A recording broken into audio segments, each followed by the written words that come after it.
Welcome to season 2020, episode 5. In this episode, how do you wake a Motogp team up from hibernation? Manuel's been on Italian TV talking with Giacomo Agostini, and we launch our new segment, the Manuel Incident. This is the Pecino Report.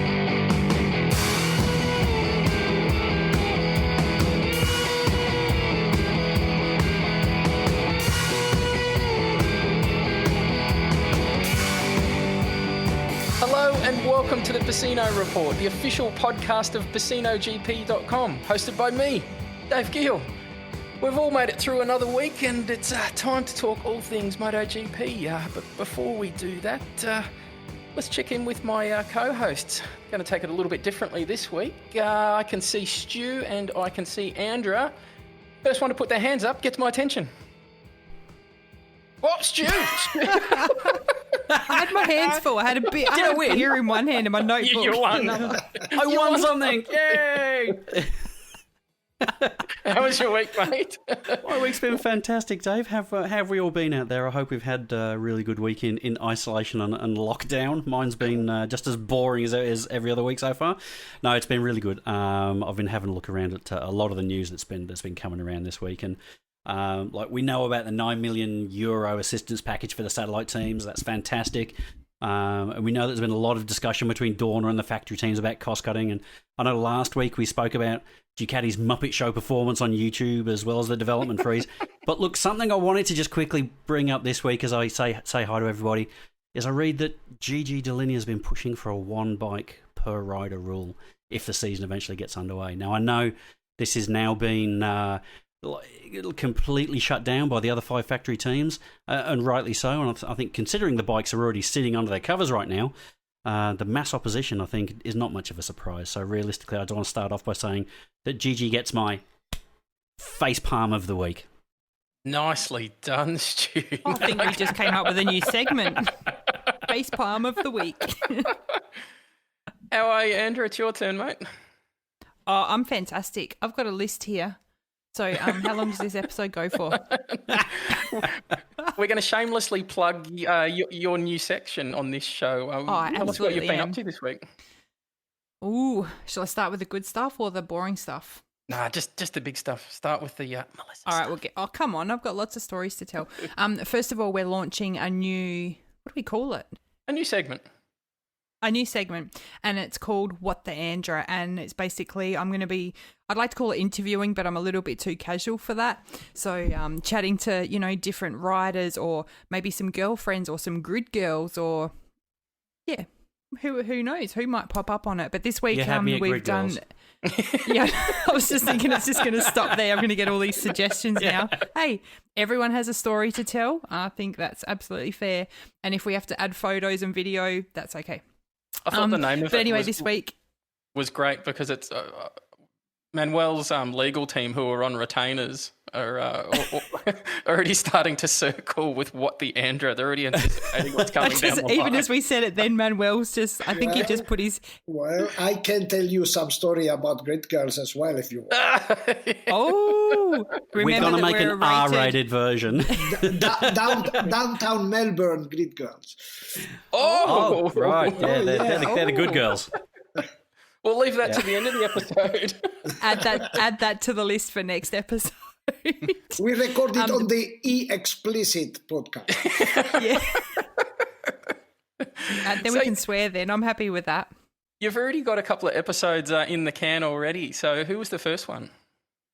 So I was very excited. The first one I spoke to is a woman kicking goals in motor racing in America. It's Melissa Paris. So I was going to say before, it was meant to be an interview, but it's more like a conversation.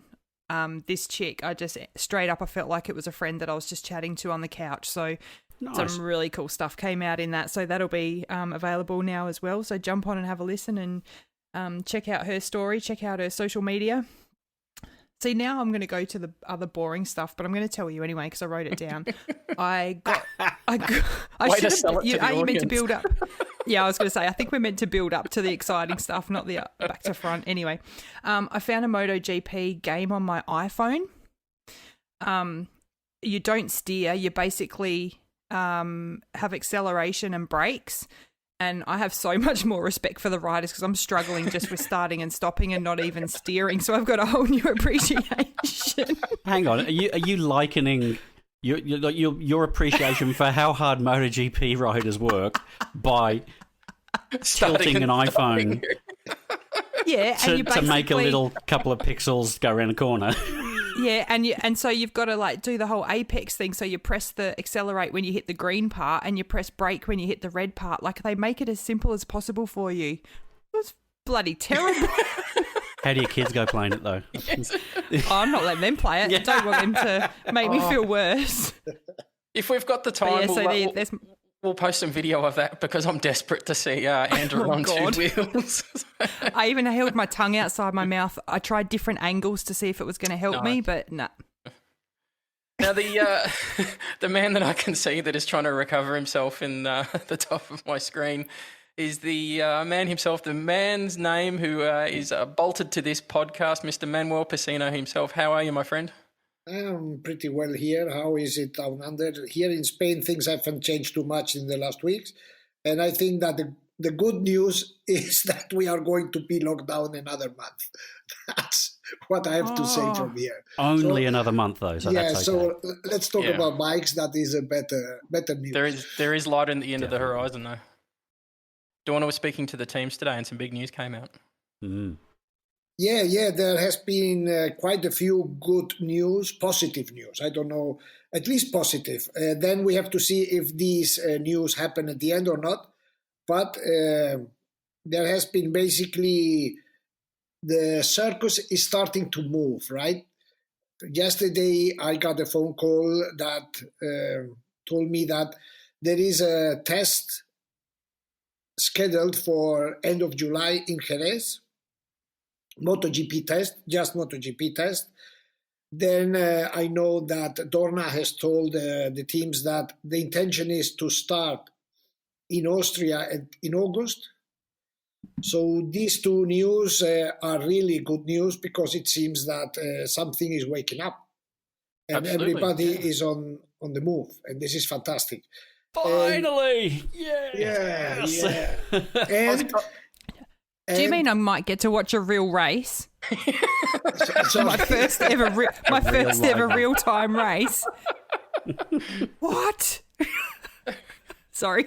I've got to be honest with you, Manuel. Having a listen to the French and Italian commentary, I was nearly on suicide watch. They were not positive at all about any of this. Like, it was starting to creep into 2021, was looking in peril. I honestly had to start switching channels. It was not positive news at all. Look, there is this saying in Spanish that a negative guy is a well-informed positive guy. So, but I'm going to write that down. Yeah.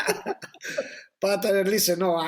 In fact, I think that they were not right because just 3 or 4 days later, after their quotes, came out this story. So. Dorna is doing their best. The teams are pressure. There's a lot of pressure to start racing, and I think that something will happen. I'm sure of that. Look, the latest news, and I know that you are into airplane business. I got an information that Emirates got a lot of these quick tests that with a result within 15 minutes, because their intention is to submit. Everyone who is checking in a flight, submit to this test, and in 15 minutes he will be told if he flies or not. So the whole world is moving because it has to start moving. The world cannot stop. It's not like their systems are under any stress at the moment. I mean, Emirates has got some idle time. Yeah, exactly, and some funds. Yeah, exactly. No, that's fantastic news. It's definitely brought a smile to my face. So I'm going to gently raise the middle fingers to the French and Italian journalists. Optimism beats you on the day, I'm sorry. I like how you take the high ground there, Dave. If that was me, I'd just be going... I was going to say, you need something that communicates across different cultures. Yeah, exactly. Yeah. No, but it depends also how it is at home after 6 weeks of lockdown. You know, I understand. That's important as well. Yeah. But anyhow, look, if the situation starts to move, I think that now we could go through what will happen with teams and riders. How do they go back into circulation? If you think it's good to talk about that. Yeah, this was one of the questions that I know we talked about in sort of the green room prior to this. Was one of the things that was rolling around the back of my head was, how do you wake a MotoGP team up that's essentially been asleep for 2, 3, and 4 months? Yes, look, it's important to make two difference. Okay, one is the pure material, the bikes and all this stuff that have been locked down for months now, and the other thing are the riders. They also need a special way to get back, because thinking something, these MotoGP, as we have seen in previous podcasts, they are racing for the last 10 years, okay? So they get into a dynamic. They have never been locked down like they are now. Maximum they were 2 months without racing a bike. So they have such a, how do you say, established process that suddenly they've got a routine that they build up to towards the beginning of the year, and then they maintain that peak physical fitness throughout the year, and then they have that little break at the end of the season and then start building back up again, the same as any elite sportsman does. But yeah, you're dead right. This last couple of months, it's completely thrown everybody out. They're sitting on their ass playing video games, for God's sake. And it might have different effects. Like, it may, having and I don't know, I'm just thinking of people in general, having a bit of a fresh restart could have a different effect as well, couldn't it? Look, we have seen on social media all these riders showing how fit they are getting, right? But the problem is they are getting fit physically, but they are running out of shape mentally. You understand? Yes, so exactly. They will get there like Schwarzenegger in his best times, but only phically. But there'll be a mental mouse, a mental midget. Yeah. And they are not used to, and these, as you say, these are animals used to a routine. Very much. The riders, all the sportsmen, and then all of them. And this will make now that it will be very important how mentally each of them will handle the situation. And this is related on how fast they are or how slow they are, So this, I think, this will show when in the first races or in the first race, we will have big surprises. Just because of this. Because it will not be down to, I am fast or I am slow. I am mentally ready to race. Yep. Well, exactly. Can I just give a shout out? Thank you to Maverick for my entertainment, watching him do his live workout just before we started recording. Yeah, exactly. This is exactly that. They are doing, Aleix Espargaró is doing 200 Ks per day on the bicycle. Maverick, we saw what he was doing. All will be physically extremely fit. So where would the jumping back in point be or is it unique to every rider? Would some be hitting mini moto? Would some be hitting bike training? Would some be hitting flat track? Would some be hitting motocross? Where do you have to ease yourself back into this, or can most of the riders just switch straight back into getting hardcore kilometers under them? You mean going back into the riding? Yes.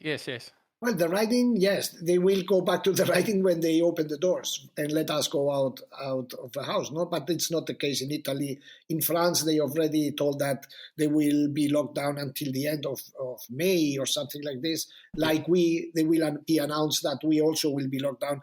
So at the end, basically, they are training physically. And then, yes, I imagine some will start doing motocross, other will start doing, they will try to get back, but nothing is like riding a MotoGP bike.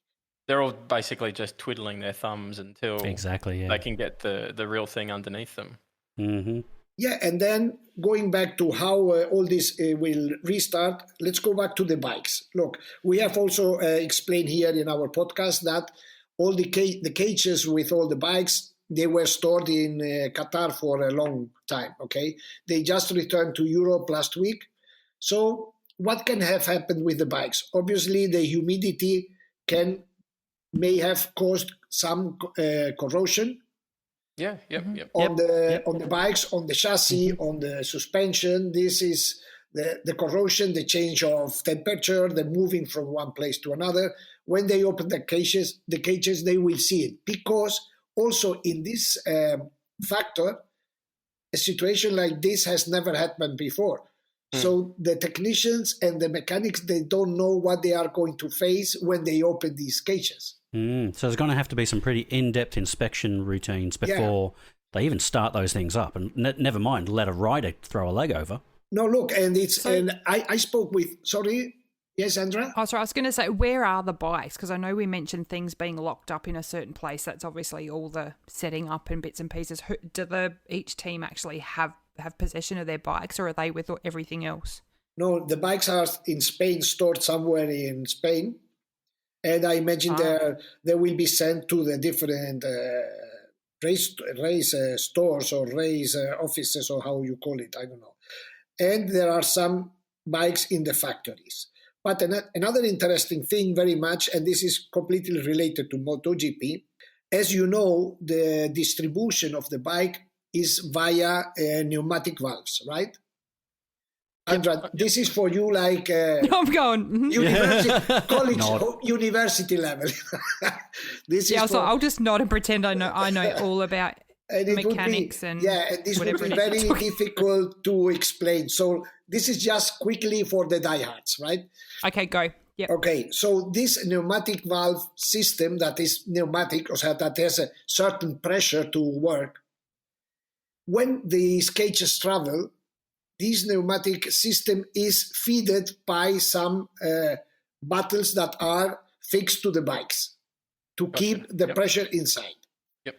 So then I asked, why did they just don't get out the pressure to avoid? And they said, no, because it may happen that when somebody takes the bike off the cage and a gear is inserted, no?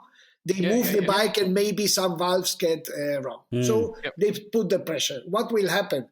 They have to check everything. But I was told, look, all the bike have to be disassembled. Pulled apart. To the everything. They have to go through all the pieces. Safety, and to check, because at the end, this is high performance and safety wise, but they cannot just arrive and switch on the key, and start the bike. It's not like this. Everything has to be checked and rebuild again. Everything. Will this affect the team's engine allocation? Because just for you, Andra, it's not as though the teams have an unlimited resource in engines. The engines are essentially, if I've got this right, are submitted to the race director, and they're literally bolted down. The teams at the start of the year only have a set number of engines that they can use. Yeah, well, this with all this stuff, that the first race didn't happen. So this, what you said, that is true. Every team has to give the race direction, the layout of the engine they are going to use, right? And they use 7. But this didn't happen, so this has not been the case. But anyhow, I've been told also, like, the corrosion will happen outside of the engine, Inside they don't expect, because they are really closed and hermetic, So if something is damaged, it will be outside. So you have to change just the crankcases and the stuff. That's easy. The rest should work normally. For the likes of Honda and Yamaha and Suzuki, where it's a fairly well-established engine, I could see that would be a relatively easy process if putting a MotoGP engine back together is what you could ever call easy. But acknowledging that Aprilia, that's a prototype engine even by MotoGP standards.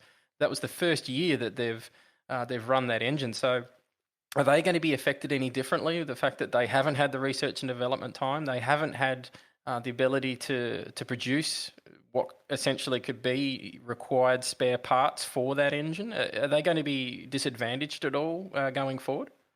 No, I don't think so, because you have to think that all this is planned with a lot of months in advance. So when they were in Qatar, they had already a schedule of how to produce when and how to produce the pieces they needed. In fact, in the case of Aprilia, that is such a new engine, this lockdown has been positive for them, because they have been able to analyze the information they got and all this stuff. So it's not a problem. So it's been a good break for them. So they're hoping for another couple of weeks. And for Honda as well, Right. So while everyone else is going, yes, let's get back racing, those guys are like, oh, can we just have another 3 or 4 weeks of lockdown, maybe? Hold your horses. Yeah, hang on a minute. What's the hurry? I saw someone cough over there. I don't think anything's all right yet. Let's just wait. Now, I gave some grief to the French and Italian press earlier, but that's probably a little heavy-handed, considering some of the amazing work that they've been doing on some of the Italian motorcycle TV. You've been brought into this fairly early on in the piece, and you've been getting a fairly regular attendance on these, Manuel. You had an amazing one this week that we spoke about. Are you able to share any of that? Because there were some big names and some big secrets. Oh, yes. I just, before starting our podcast, I was explaining to our colleagues that yesterday night we had Jorge Lorenzo's father at the show. Yeah. And it was amazing. And we have had so many big names. One of them was Agostini, Giacomo Agostini. Andra, he is like, God. Yeah, God. Yes, your Valentino would be the prince, okay? So let's put Agostini at the top. Yeah. If I can just quickly say, sorry to butt in, I was doing a bit of research to see who this fella was. And I watched a YouTube clip from 2013, and they asked Rossi, Jorge, Marc Marquez, and Andrea who was better, like out of Agostini and is it Hailwood? Yeah, Mike Hailwood. And they all went through their questions, and they got to Jorge, and he said if I had to pick out of those two and Rossi, I would pick Rossi. Yeah, well, that was when he I'll send you the link. Yeah, I saw that same one as well. Yeah. That was when he was doing the I'm riding with you, I've got to be friends with you. Because I thought, I was just like, what is going on here? But I just had to make note of it and he sounded so sincere and serious. But for those, I'll run through some 15-second stats on Ago, just to put this into perspective of how dominant this man was. 122 GP wins, 15 World Championships, and 8 in the Premier class. So that's his big ticket items. To put that into perspective, wow, so 122 GP wins, 15 world titles. So the next who's close is Rossi. So he's 9 world championships and 89 GP wins. You almost have to put Marquez's and Rossi's achievements together to get across the line of what Ago's done. And he did that in 17 years as well. He did it in 17 years. So because... So Rossi's still got hope. How long's he been racing? 40 years. Rossi's got another 40 years in him. He's got lots of years to go. He's fine. He's got a young girlfriend. He's going to be... You're only as old as the person. Is that why he always looks so tired when he turns up to the track? He's like 25. You said that Mr. Agostini had some amazing insights into Kenny Roberts, especially of one person. No, look, the night with Agostini was like... how do you say, a listening night. And I just wanted to point that Ago, like they called him in Italy, Ago or Mino, he started racing with 18. We have seen here the other starting, Marc Marquez started with 4.5 years. Yeah. Agostini started with 18 years, and even so, he reached that achievement. And he finished racing with 37. Mm-hmm. So he raced because and can I just clarify as well? I heard that when he was younger, his parents were not supportive of him riding to start at all, and he had to go and sneak out to go and do like the hill climb races when he was 17, 18 on like a Moto Morini, and it was only after he was approached by Augusta that his dad sort of went, okay, I'll support you in this. Is that roundabout right? The story is fantastic. The story is one of these stories you have to tell to your children. Look, he wanted to race motorcycling, but it was not like now. He needed the permission of his father to race, the signature on a paper. Yep. So the father said no, and until a friend of his father that the father respected very much told him, hey, let him do sport because doing sport is very good. It will take him out of thinking in other things. And the father, he convinced Ago's father and his side, thinking that Ago was racing bicycle.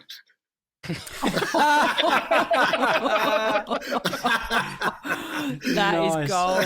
Yeah. Oh, didn't I mention he's doing 100 and something miles an hour? Yeah. I'm putting that in my parent bank here in my head for when my kids get a bit older. That's brilliant. So then he said, okay, now when we had the signature, then I had to buy a bike without my parents knowing it. So you imagine the situation, being 18. So he convinced the shop dealer to, what you said, he was borrowed one bike, and he said, I went to my first race, and straight I finished second out of 40. First time he rode the bike. Wow. He said it was just the mechanic and me. And the mechanic was the baker of my hometown. So he bought a hospitality unit with him. He gave him all the ingredients to rise to the top. Nice. I'll pay that. You can have that one. There's our quote of the episode. Nothing's going to beat that. Well done, Stu.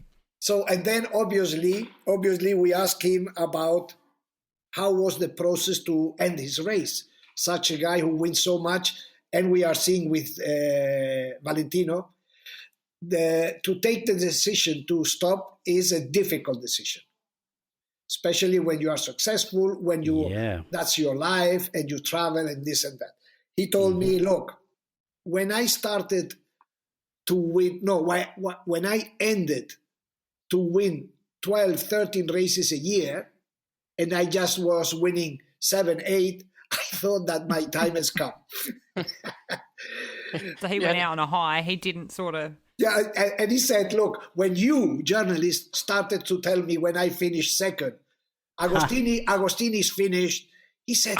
He's all washed up now. Yeah, he said, I felt so ashamed and so uncomfortable. Oh. So I said, look, enough.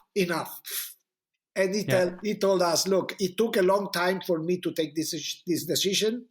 And then I cried straight for 3 days. Because I was giving away my love. That was racing bikes. Mm-hmm. Very Italian story, isn't it? It's full of passion.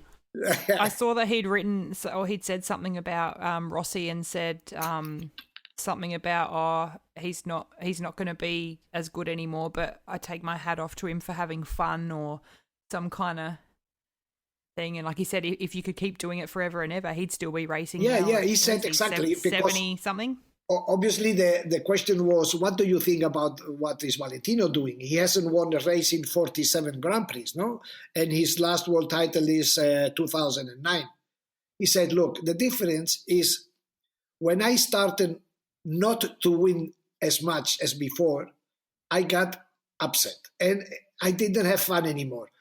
I see that Valentino still has fun. So my advice is keep racing until you have fun. It's making you happy, keep doing it. Yeah, exactly. Which I did not, because for me the fun was winning, not making second. Mm.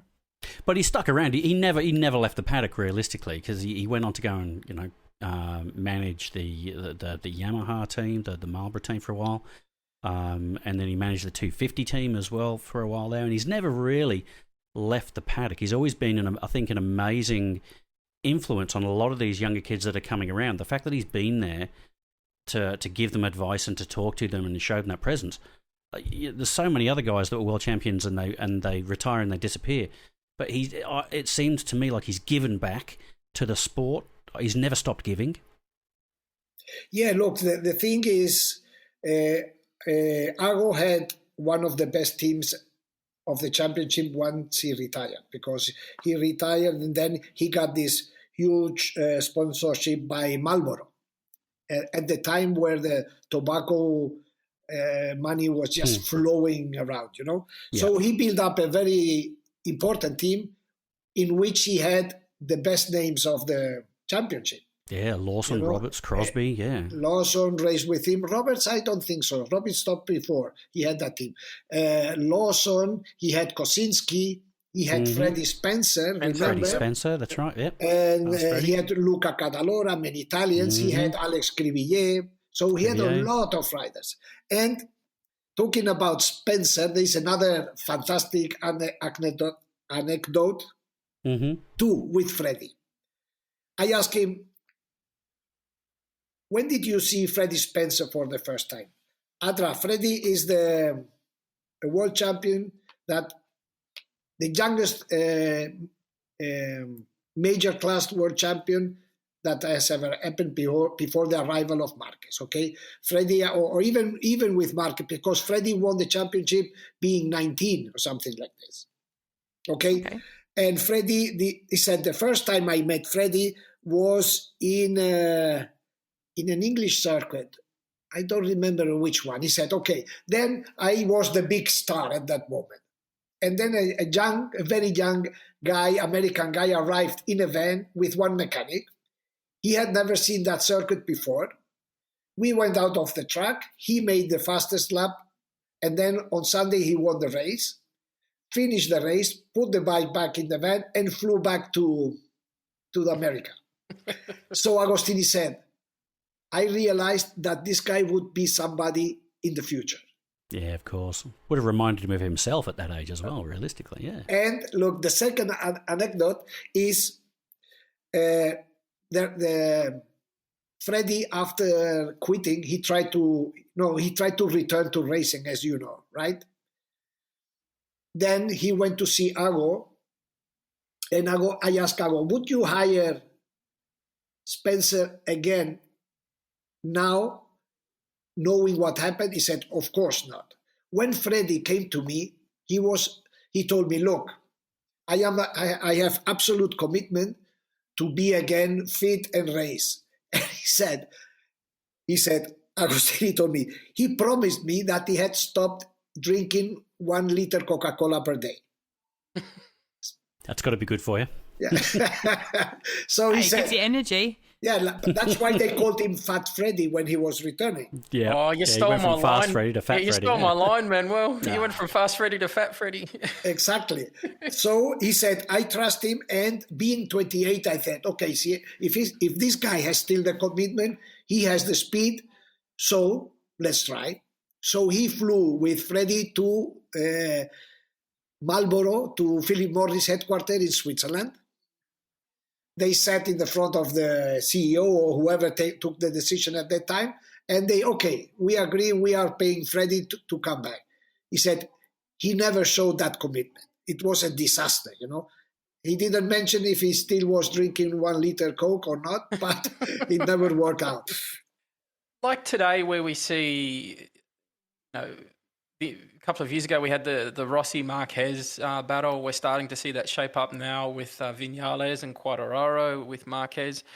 But back in Agostini's day, it was another individual that against it, a guy called Mike Hailwood. Did Ago speak of any of his memories or any of his interactions with Mike the Bike? It was because, you know, playing devil's advocate here, there's a lot of voice and a lot of passion around Agostini, saying, you know, the all-time great. But on the other side of the pond, there's almost as equal amount of support and passion from the English with Mike Hailwood, and he's got a very, very similar record. And they believe that he may not be the greatest of all time, but he was the one who has done the most for the sport. Well, look, obviously, if you speak with the people from the Big Island, they will say that Mike the Hailwood is the best. This is clear. If you tell any Italian that Mike Hailwood is better than Agostini, probably you will never live in Italy. You're buried. You will be sleeping in the river, with the special shoes on your feet. But now, look, it's interesting because Ago, he never says that he wasn't the best, but what he shows is an immense respect for other champions. Yeah. For Valentino, of course, for Marc Marquez, and especially for Mike Hailwood. If you hear him talking about Mike Hailwood, it's you get goosebumps, He said, look, he is the only guy who was capable to win the same year in the Isle of Man, 125, 250, 350, and 500. The very same that weekend. Was crazy. Yeah. Riding bikes, he said, it was so difficult because he was 1.80 m tall, and he raced in these little 125s. He was weighting at that time. He's explained us. He was weighting around 75 kilos, and the other guys who were racing these 125 were around the 55. And even so, he was capable to win. But fair penalty. The best sentence regarding Hailwood once mentioned Agostini, because Andra Agostini, if you think that Rossi is cool and hot, Agostini was the master. Everywhere he arrived, he was surrounded. And Mike Hailwood, look, there is a famous anecdote. Agostini was in a hotel at the Grand Prix. And Mike Hailwood was in another hotel just on the other side of the street. And he said, look, I saw every night lots of girls at the door wanted to meet Agostini. He said, and on my side, none. And he said, in fact, I don't know what this guy is doing racing, because if I had his face, I would be a film star, not a racer. Surely someone would have. I don't know. He's married. Mike Hailwood was married. Yeah, that cramps your style sometimes, doesn't it? Yeah, but bloody does it. Jeez, I don't know. I was looking at some of the press photos of Hailwood over the last couple of days, and I honestly think that Fabio Quartararo has taken a leaf out of Mike's book on how to interview. Has he? What? Yeah, he's got the gold jewellery, he's got the open leathers down to the hips. Leathers. He's even got the stance and the smile. He's channeling a young Hailwood. Andra, you know that Hailwood was a son of Earl. Oh, really? Immensely rich. He arrived at the tracks with a chauffeur and a Rolls Royce. She just went, I want to ride motorcycles, and they took him down for a ride. And he was infuriatingly good at it. Yeah. And his father... family supportive then, or? Yes, when he decided to race, his father said, okay, you want to be a racer? That's right. He bought them all the best bike that existed at the moment in 125cc, the best in 250. He had all the best that was available.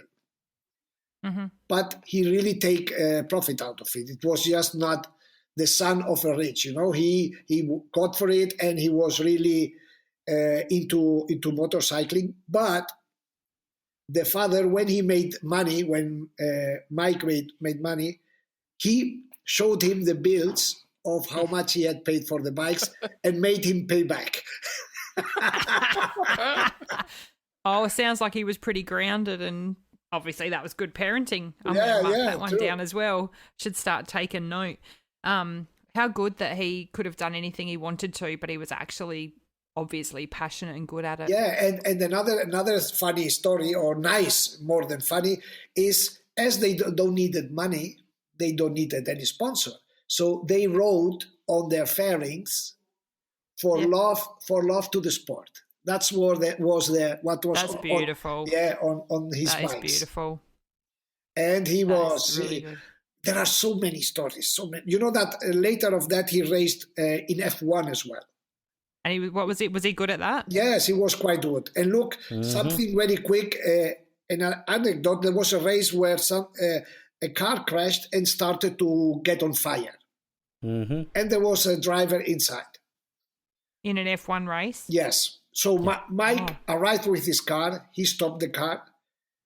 the firefighters did not dare to take the other driver out of the car. He got out of the car, went into the fire, took the guy out, and look at this story. Then he returns to the box, to his garage. And there was his wife. And he arrives and he said, okay, let's go home. So they went home, like nothing had happened.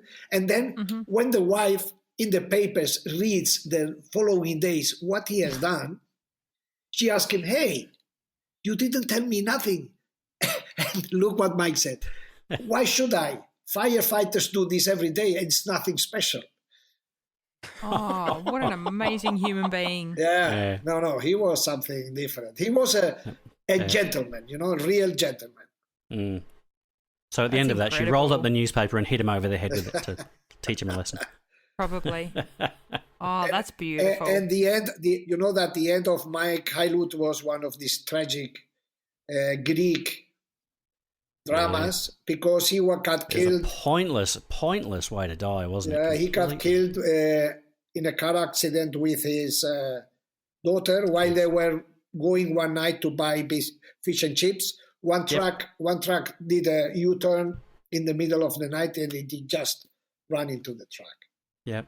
I know his son. I have been with his son a couple of times. I have spoken a lot with his ex-wife. So... Is that the son who survived the crash? Because I know one of his children died straight away and the other one... The one who died was the sister. Right, yep. And the one... Yeah. He didn't have any more kids? It was just the two kids, Just the two. Right. But it was one of these epic Greek dramas, I read years ago in Hailwood's wife's autobiography that he was told by a fortune teller that he wouldn't make it to 40. That's right. Oh. And he would get killed by a truck. And he'd get killed by a truck. Yes. And he died at 41, didn't he? Yeah. Yep. Damn. Just you guys speaking about that makes me reflect on my chat with Melissa Paris that we spoke about earlier. And one of the things we raised is I said, do you get scared or, and it really was good to switch my perspective because she said, you know what, we wear the best things. I'm healthy. I'm not taking drugs. I'm not out drinking. I'm staying fit. I actually got hurt more in a car accident I had on the road where someone rear-ended me to as much as I've been hurt riding a motorcycle. And I went, yeah, that's a really good perspective, way to look at it instead of going, oh my God, you ride motorbikes, that's dangerous. Yeah. There's so many other things that can get you. I'll round this segment off for you, Manuel, with you mentioned that Ago's name was Mino. Mino, yes. Did you ever hear how Barry Sheen thinks he came up with that name? No. But Barry had a wicked sense of humour from everything that I've seen, everything I've read. And he believed that Ago was called Mino because he never took his wallet out of his pocket. That wouldn't surprise me. I don't know what is the relationship between the champions and their hesitation to push the wallet out when they have to pay something. Whether or not that's true or not, I thought it was an amazing story, especially from Barry. I wouldn't say that's not true, Yeah. Yeah. Can neither confirm nor deny. Look, I can take mine out, but it's pretty empty. I'd like to move on to the third segment of the podcast. This is a brand new segment, Manuel. We've only briefly spoken to this at you. We've done some research of our own behind this. This is a segment that we're going to call the Manuel Incident. Uh-oh. And the Is this the bit where we insert the crazy segment theme song? Is this going to cost me money or? It could. This is the reason. Andra's got your lawyers working overtime with some of her interviews, and I think they're going to push them over the edge with the way we've my set lawyers this. have enough work with my divorces, so don't. Yeah, they were already Manuel incidents. Yes. Oh, they won't be surprised then.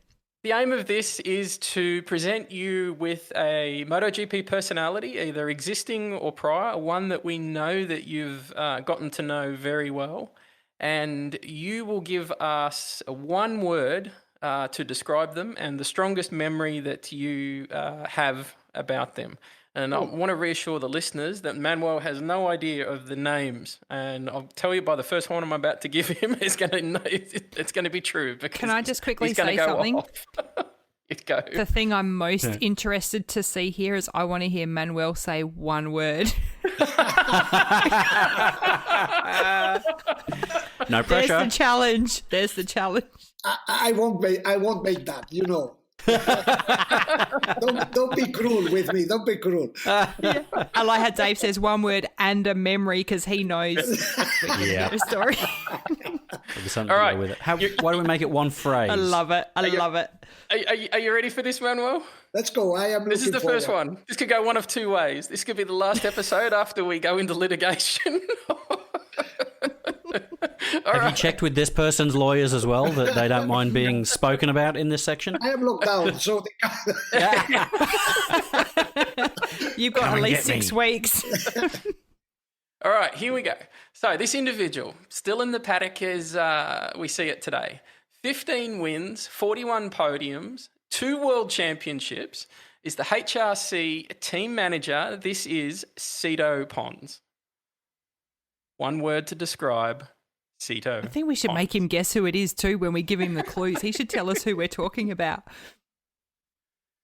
Key figure. He's a key figure. Okay. May I add another word? Please do. Yeah.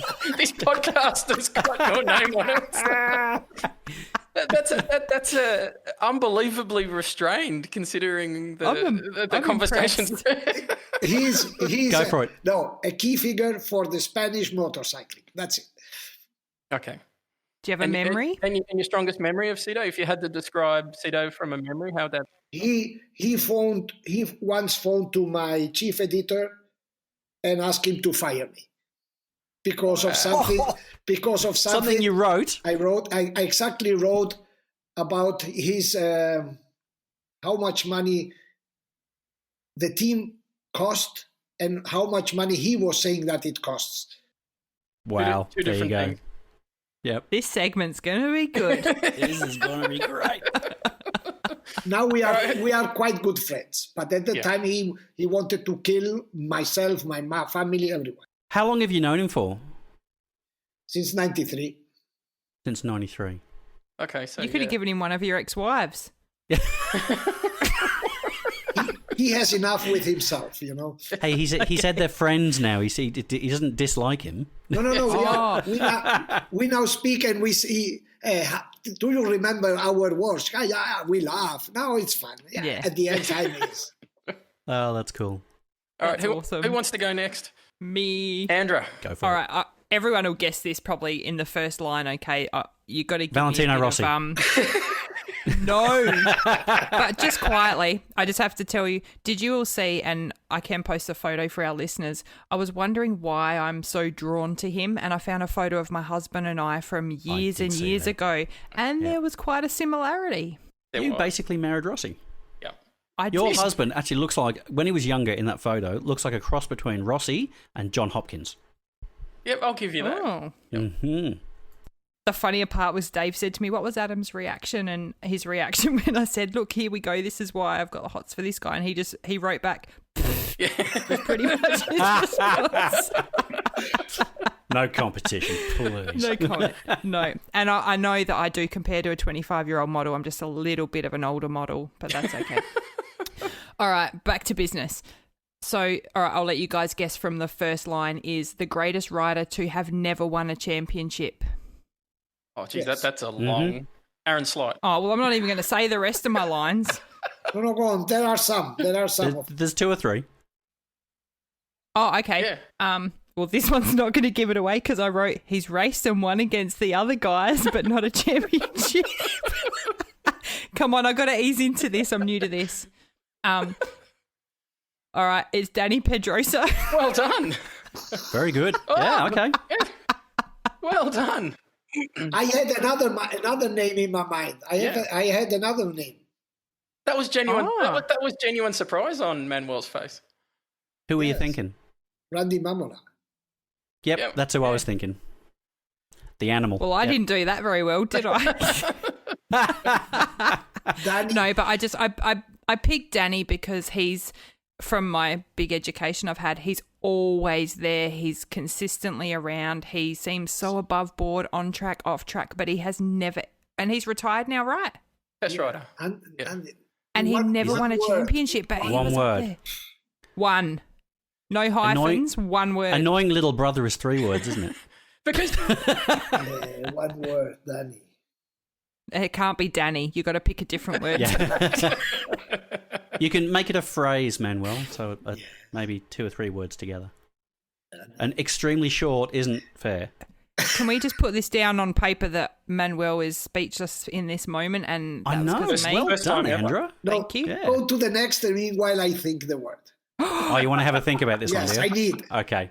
I should get an award right. or a star or a certificate or a voucher. You definitely for get a this. gold star. we're You only do. 2 questions in and we've forced Manuel into a corner. Wow.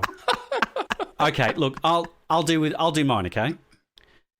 Right, so this gentleman, so it's a man, he's a 57-year-old Italian team manager. He was the Yamaha World Superbike team manager between 93 and 2000, and now you know who he is already. He went up to be Motogp Yamaha team manager between 2002 and 2010, where he oversaw the big Rossi-Lorenzo relationship. He left Yamaha with Rossi and became a private consultant for Rossi at Ducati for a couple of years. And then in 2013, Suzuki asked him to reignite their MotoGP campaign. And in his time, he's managed the likes of Rossi, Lorenzo, Edwards, Haga, Aleix Espargaro, Vinales, and he currently employs Alex Rins and Joan Mir. And of course, I'm referring to none other than Davide Brivio. Oh, I was waiting for someone to say who is. Because that really felt like an Like episode Jeopardy. of Jeopardy. Who is Davide Brivio? So, one word or a short phrase that describes him, and then an enduring memory that you might have of him. It's experience and capability. You say no? Yep. Capability. Yes, these 2 words for him. And, Right. And See, he still can't do one. impossible. Sorry. with this long CV that he has explained, it's impossible to do it just in 1 word. And an experience with him. I have a very good relationship with him until again I wrote something that he didn't. I see a pattern. These guys tend to have very thin skin. I'm feeling, Manuel. Or do you just get a little too close This to happened home? basically last year. Okay, so a recent one, yeah. Yeah, So is this before or after the Rins win? it has nothing to do with rings. Okay. I just put on the table. Look at his eyes light up. secret conversations. Oh. I got a WhatsApp from him. Yep.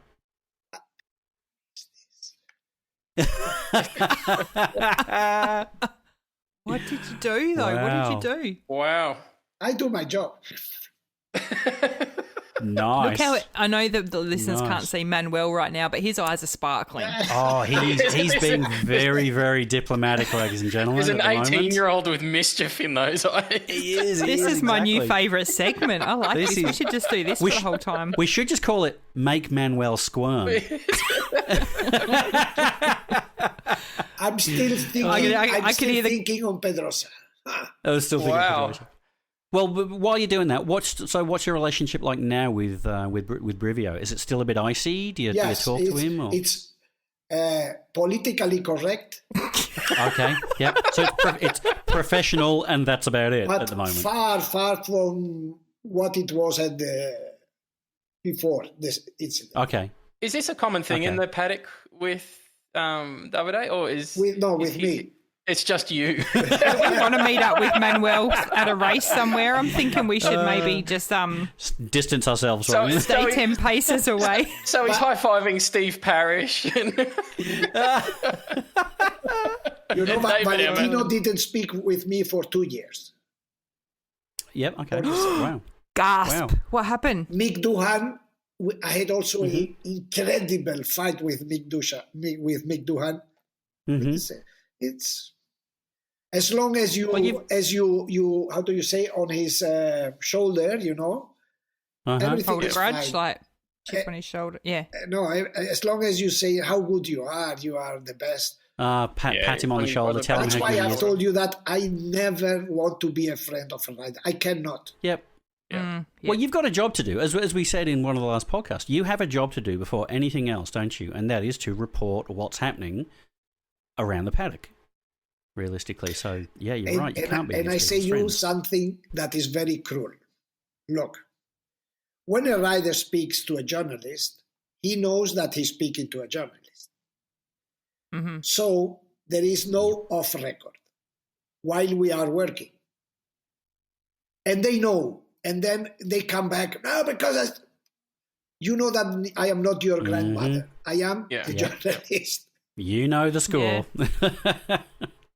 I'm not hiding myself behind the mask. I am who I am, and you know what I am, and that's it. Yeah. So why did That's Rossi not speak to you for 2 years? Well, in fact, Like which thing? Was it the 2 years he was at Ducati? No, was it those 2 years? It's such a long list. in fact, I'm going to tell you something. It was not him. It was his manager who banned him to speak with me. Wow. And this was because, again... His personal manager or team manager? his personal manager. Gibo Badioni was his name. Yeah. And it was because I wrote a story about taxing. Of course, yeah. This was the record when he was taxation living bill. in London and that, and again... Even I get this, yeah. Inverted commas, yeah. This is old news to Andrew. And I tell you something very interesting. All over this one. Go on. After, because at the end Valentino broke with that manager because that manager had not been fair with him, and then they took Davide Brivio. The first thing Valentino did when he broke with his manager is to give me an interview. Wow. The first thing. Nice. And we needed no excuse me. The thing that tell Manuel to come was enough. Yeah. Of course. Nice. Action. Yep. I like that. Yep. Okay, Danny Pedrosa. Yeah, I was just Go for it. thanks, Stu. Yeah, pressure's on. It's all right, Dave. You just sit yes, I'll go put the kettle on. I got it. Here we go. Go for it. 3 words. Sorry, I didn't mean to laugh. No, but 3 words that define the impossible dream. Mm-hmm. Okay. We're waiting. Yeah. The impossible dream. Yes. Now you have to That ask makes me me to feel sad. keep talking. Wow. Now you ask me to keep talking. Wow. Yeah, go for it. Oh, please do. Yeah, because Oh, we could leave it on a cliffhanger. You're right. That makes me no, sad. That is quite melancholy, actually. Yeah, it was the impossible dream for him. It was that one step too far, wasn't it? yeah, he was too small. Exactly. Physically from his physical layout. Exactly. Nothing he could do about He that. It's couldn't, genetics. and he tried. And as you know, Andra, he got destroyed, broken from every bone. He had around 27 accidents that ended in the hospital. But it wasn't possible. He would be a fantastic jockey, no? You know jockey? Horse riding? Yeah. And one word that I would use for the guy is tenacious. And he could, because he just kept getting back on that bike, and he just never gave up. You talk about the other week we spoke about the qualities of a champion, that determination and the self-confidence. He had that in spades. Really, he was so tenacious, just kept getting back on the horse. But as Manuel said, it was the impossible dream. Yeah. It was just that one step too far. Dave? Was that the reason why Honda gave him that name of the Little Samurai, or is that come from somewhere else? No, this is one of these stupid journalist sentence.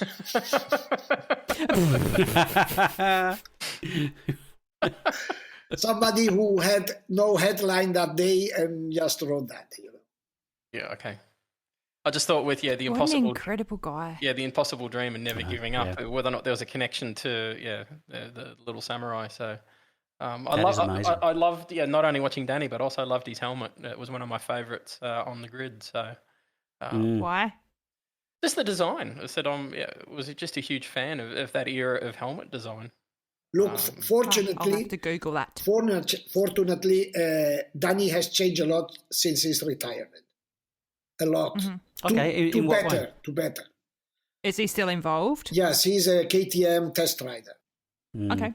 And he has developed to be a much nicer person because he was absolutely, I know the word in Spanish, it was... Say it in Spanish. Yeah, in Spanish. Insoportable. Let me see. Let me Google this. I can't even say comprehend his frustration and just... Yeah, I'd say he was intense. What I always saw of him in the paddock was just the intensity was always there. No, the word is more... Are you looking up Google Translate, Yes. Manuel? Yeah, he is. Do you know what? The other night when we were watching Insoportable, was it? We've done it again. We've taken the words away from Mr. Manuel Pecino. Oh, and the This is word brilliant. is... Oh, hang on. Oh, we can't see it. Yeah. Hang on. Oh, Go back from the screen a bit bit. there, Manuel. He's just showing us his He's screen. showing We're us his trying to- phone there. It's Unbearable. unbearable. I was about to say, is he that was photo meant to come up? Unbearable. Oh. Right, okay. And that was that because of that intensity and that focus, is that why he was unbearable? No, because of He the was just person too intense? he had on his side. Right. Who was? Who was? His eyes are doing that thing again. Look at him. He's deflecting. He gets this cheeky little, I'm going to see if you can guess what I'm talking about. Was the actual HRC manager. Ah, right. He made out of Danny. He caught Danny when he was 13. Danny's family basically put in the hands of this Right. Danny. We can all still hear you, Manuel. So is it the other person that we might have just spoken about, or is it the other guy? I wish everyone could see his face. Because there's basically two. There's Pons or Puig, right? No. Pons is an angel. Yeah, cool. The other one whose name I don't mention because of the coronavirus, you know. Are we calling him Bloody Mr. Pepe. Corona? Event Pepe. Danny was grown up like a carbon copy of this guy. Right. Okay. And he made out of him a carbon copy. When this guy left him, he turned into a normal person. Gotcha. Wow, crazy. That's amazing, Manuel. And on that bombshell, I think that's a great way to end. I think it is. I think that new I still segment. feel a bit sad though. That new segment went in ways that I was not expecting, so we might give that another try next And I'm week. actually really happy. I think that went really well with doing that Danny Pedrosa piece last, because you're right, that little sadness, that bit of melancholy at the end, I think that finishes us off nicely. It was really if you good. wanted me to throw flowers at anybody, That's not what we're here for, Manuel. That's not why anyone's here. Do you see this podcast being sponsored by anybody? Wrong section. Nope. Wrong section. If you want, we can open another one like Flower Power or whatever, but not this one. Where we only say nice things Exactly. about horrible people. No. Yeah, These okay. are And worst case scenario, when we come out of quarantine lockdown, just don't tell everybody it's over, and then people still stay. no, locked up. but this is not bad things. This is what I think, and I think it's my truth, right? Yep, exactly. And that's why Look, Manuel, every week I log on here to go and talk to you and everybody else here, and once again I am absolutely amazed by the absolute fascinating stories and magic that is coming out of your mouth, out of your brain, mate. I really want to thank you for taking the time to talk. I think Andra has caught me. I never. She defined me. We're still recording. As a woman, she observes more close than we. We just laugh. She keeps observing and analyzing. Hey, and we're just getting started. All right, we've definitely got to end it there. I want to thank, big thank you out to the man himself, Mr. Manuel Pecino. Also want to thank our wonderful listeners who are out there and providing such amazing feedback that's coming in week after week now. I want to thank the co-hosts. I want to thank you, Stu. I want to thank you, Andra. If you are listening to this and you do like what you're hearing, leave us a 5-star review on Apple Podcasts. Download us at Spotify. Tell your friends we're available on all podcast platforms. I'm going to show off now. We're available on Castbox, Castro, Google Play, Google Podcasts, iHeartRadio, Overcast, Pocket Cast, Radio Public, Spotify, Stitcher, and TuneIn. And take a breath. Yeah. Did you read that, or was that out of your brain? Bit of column A, bit of seen the column He size B. read that, didn't he? I was trying to see if his eyes were moving. You can catch us on the Insta at the Pecino Report. You can catch Andra at Andra_the Pecino Report. You can catch Stu at quickdraw_73. You can send us email to the Pecino Report at pecinogp. Manuel, where can we get hold of you? pecinogp always. All my life is linked to GP. GP is life. There's your merch. Ladies and Manuel, gentlemen, GP is life. Ladies and gentlemen, we've loved putting this together for you. See you all next week. Be safe. Thank you, Bye-bye. everybody. Thanks, Bye. guys. Stay upright.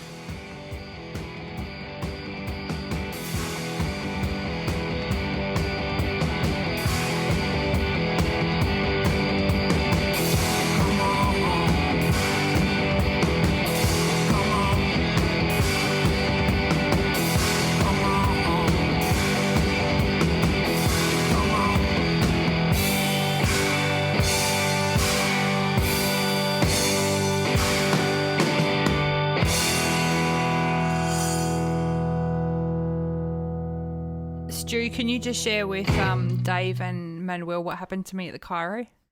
Oh, yeah. So who's familiar with the phrase reverse cowgirl? No way. What